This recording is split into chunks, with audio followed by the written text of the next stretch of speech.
if you promise me free medical care if I stay in the military, that when I get out, I'll have free medical care for the rest of my life, and all of a sudden you're saying, oh, well, we're going to reconsider that.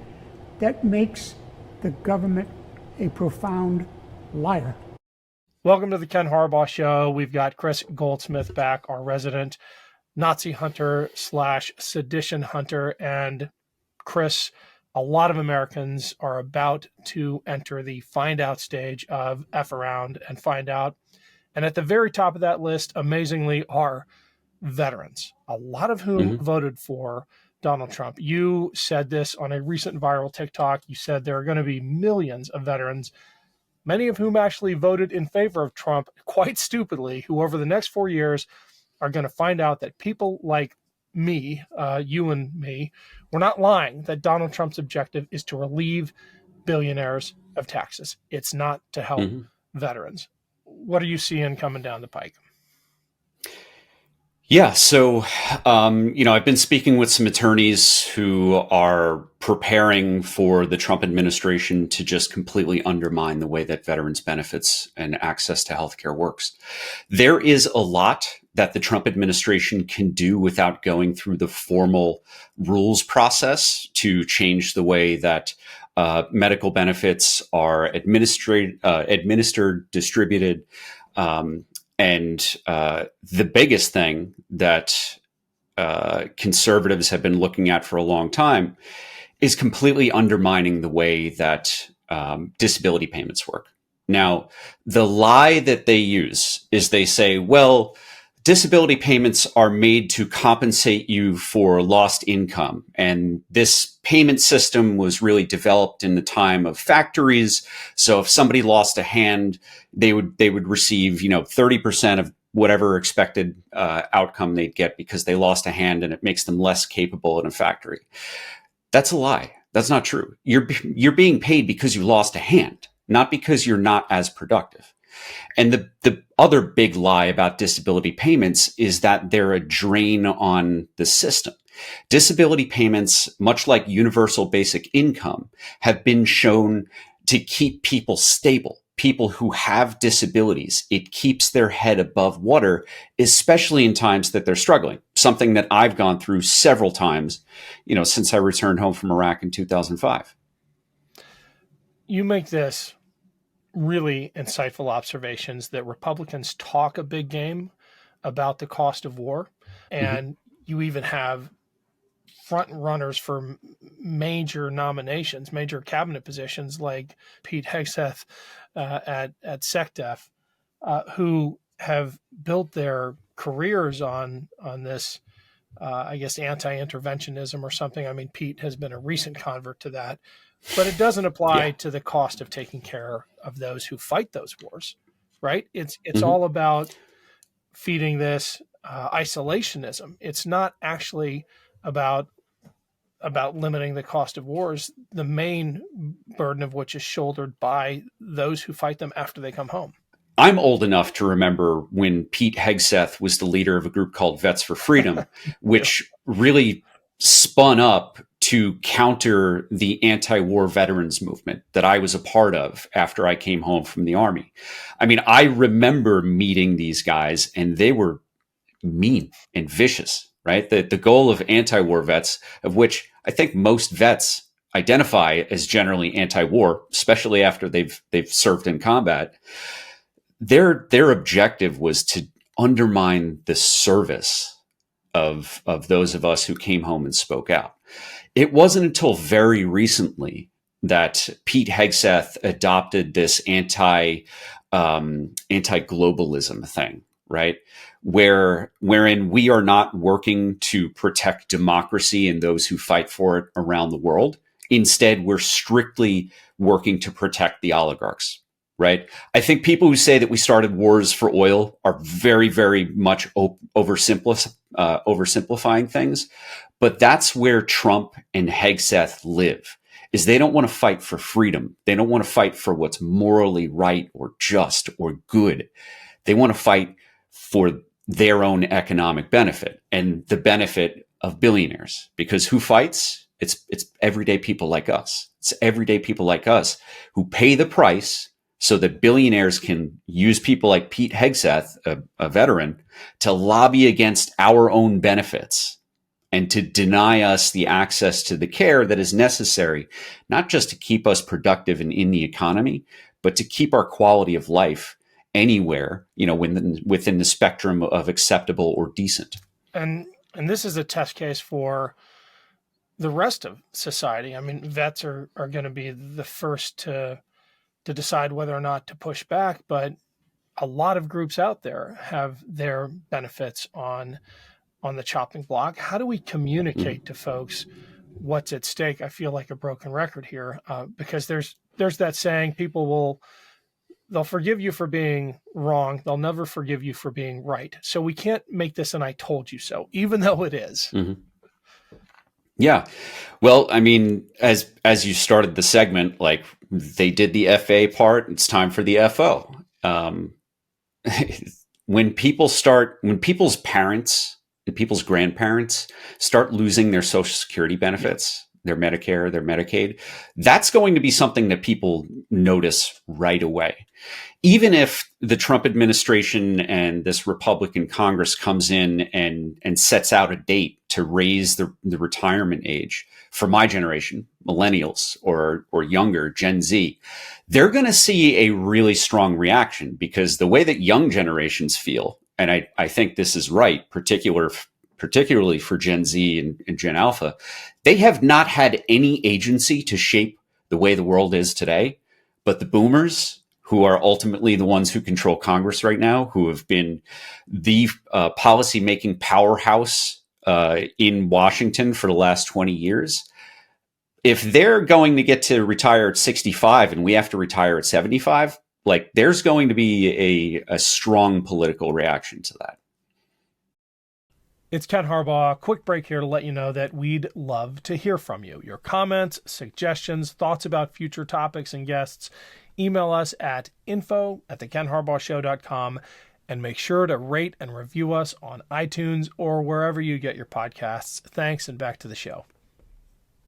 A little bit of a non sequitur, but it's something you and I are both working on, and would love your reaction to how we re-engage with young people for whom the Trumpist politics of the last decade have been seen as normal, right?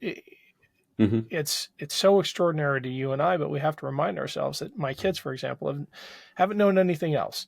So it's going to take something else to break through besides Trump is abnormal, because he's not to them.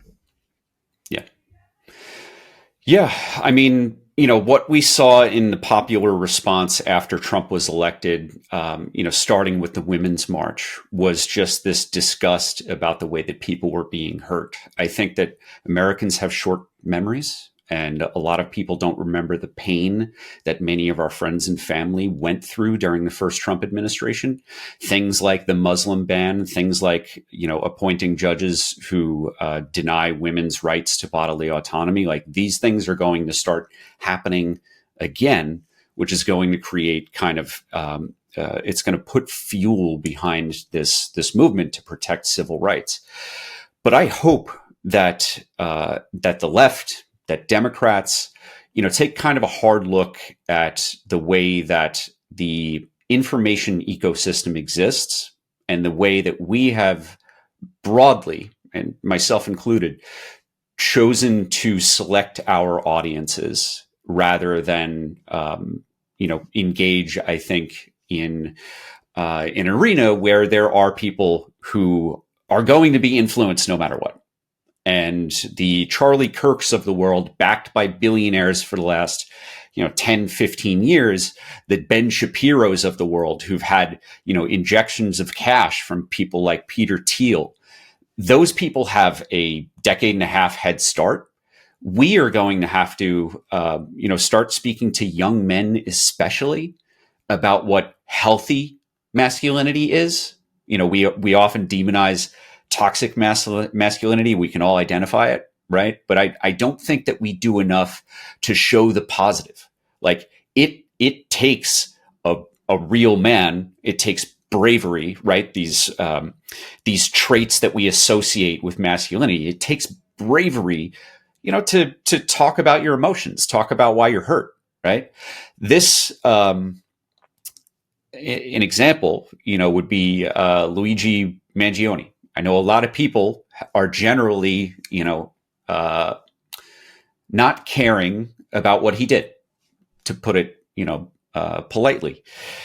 And I see why they feel that way, because people are frustrated. People are tired of, these oligarchs extracting money and ending the lives of Americans, right? We're all frustrated with that.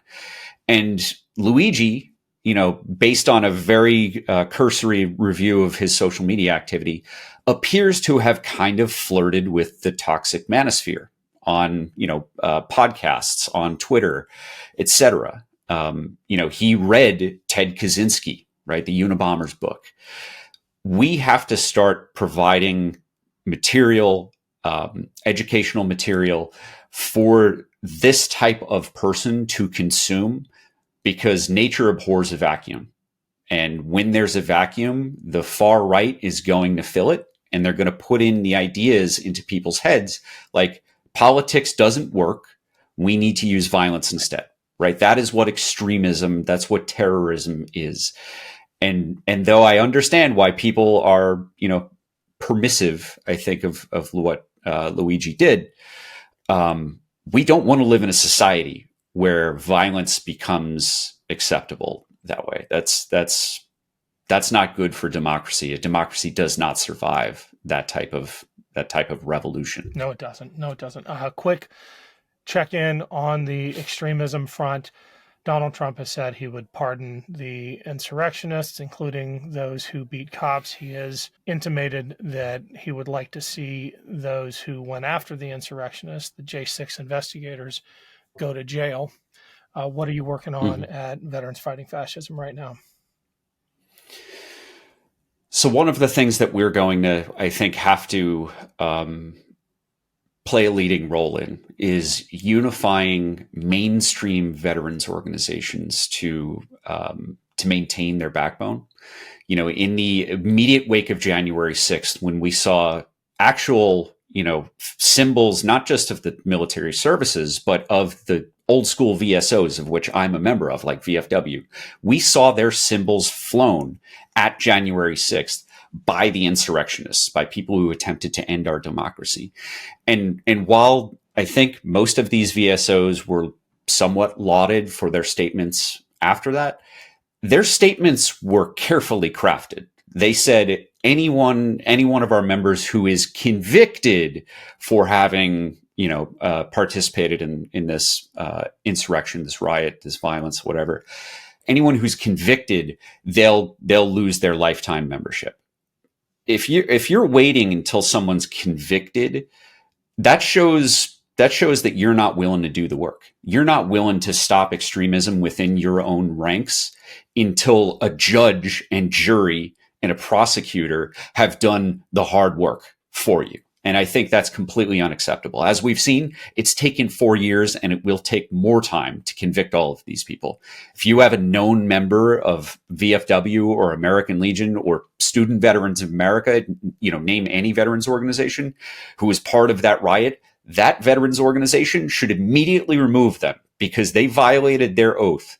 They violated the moral code that we all joined the military and swore an oath to. We swore an oath to the Constitution, and they tried to end our Constitution with violence and install a fascist dictator. It's going to be doubly difficult given the fact that the commander-in-chief was the provocateur, was the ringleader of this. Yeah. And a pardon, I'm not sure about the legal niceties here, but a pardon is an exoneration of sorts. Does that still count as a conviction? And I mean, it certainly does in my mind and your mind. And pardons notwithstanding, these organizations need to hold their ground and say insurrection is bad. Yeah. And they need to hold their ground and say that it is unacceptable to, arbitrarily deny care to veterans because, the VA is going to get filled with bigots, right? Like these veteran service organizations are going to have to hold their ground and be brave. There are certain organizations, colleagues that I used to work with. I was at a major VSO, Vietnam Veterans America, one of the big six. My feelings, and I think the feelings from everybody in the community, was a lot of shame when we watched our colleagues at the American Legion, for example, their former leadership would go and do anything, smiling in the background while Donald Trump trashed veterans and trashed our country. Right? We can't allow that to happen this time around. These VSOs need to stand up for what they know is right. And if their members want to throw a fit over it, like, they need to have that conversation. Like, if their members are pro-insurrectionists, maybe the organization ought not to exist anymore. With you 100%, Kris. Thanks for your voice and your leadership. We'll check in again soon. Thanks a lot, brother. Have a good one.